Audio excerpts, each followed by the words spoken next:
This summer, Christopher Nolan's The Odyssey created a cultural argument that almost never occurs for movies. What is the best way to watch the film?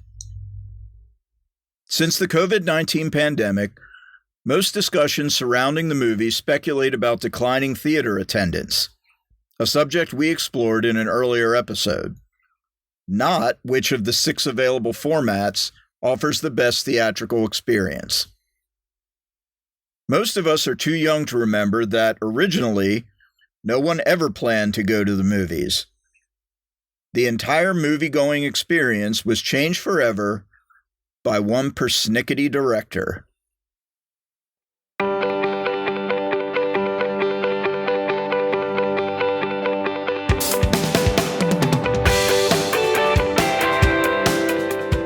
From Dave Becker, this is How Marketing Changed the World.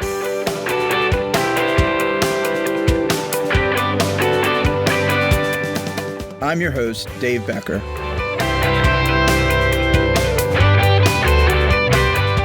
In this episode, movie theaters.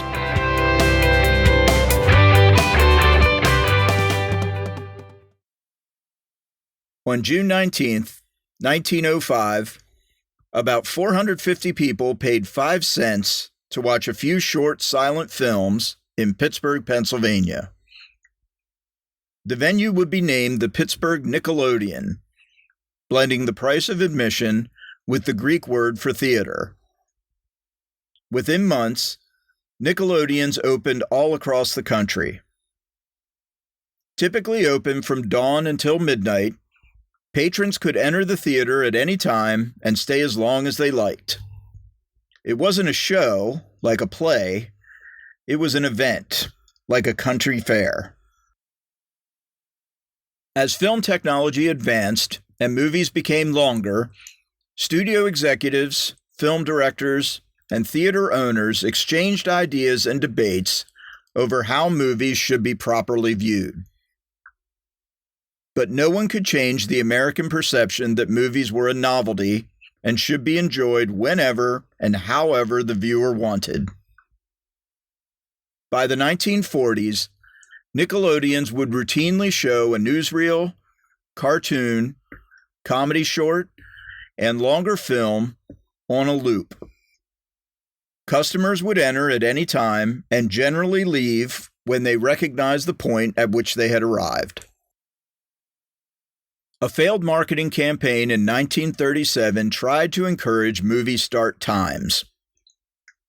Premieres of both Mildred Pierce and All About Eve threatened to not seat patrons after the movie started in order to not ruin surprise plot twists.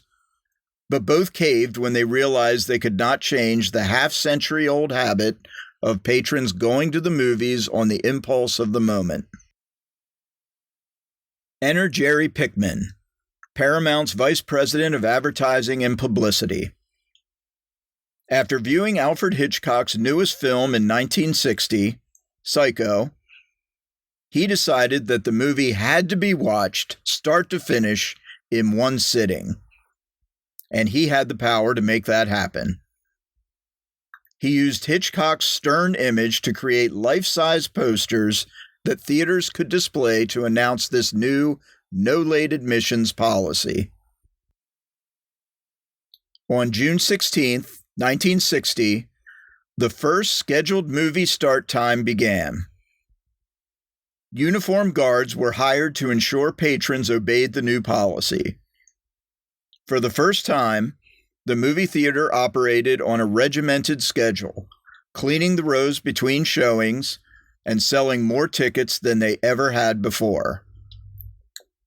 Lines formed outside theaters, a sight that had never been witnessed, and that image rebranded the movie as a must-see spectacle.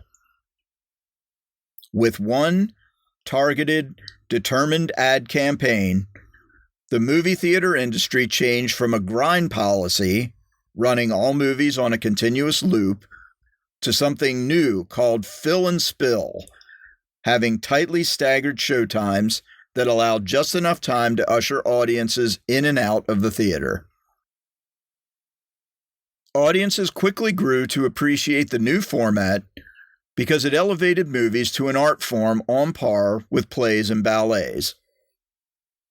Theaters loved the new format because it allowed them to sell more tickets and control crowds.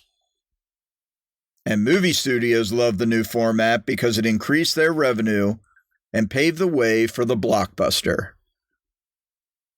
All the conversations we're having right now about The Odyssey can be traced back to Psycho, because the way that one movie was marketed changed the entire industry forever.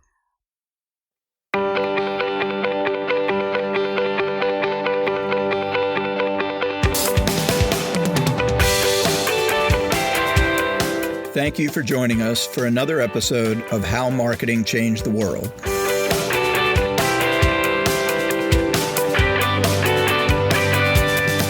For a transcript of this episode, along with sources, images, and more information, please visit us at howmarketingchangedtheworld.com.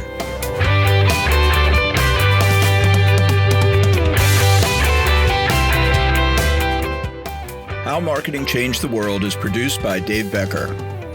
Discover how data and marketing can improve your organization at davebeckerdesign.com.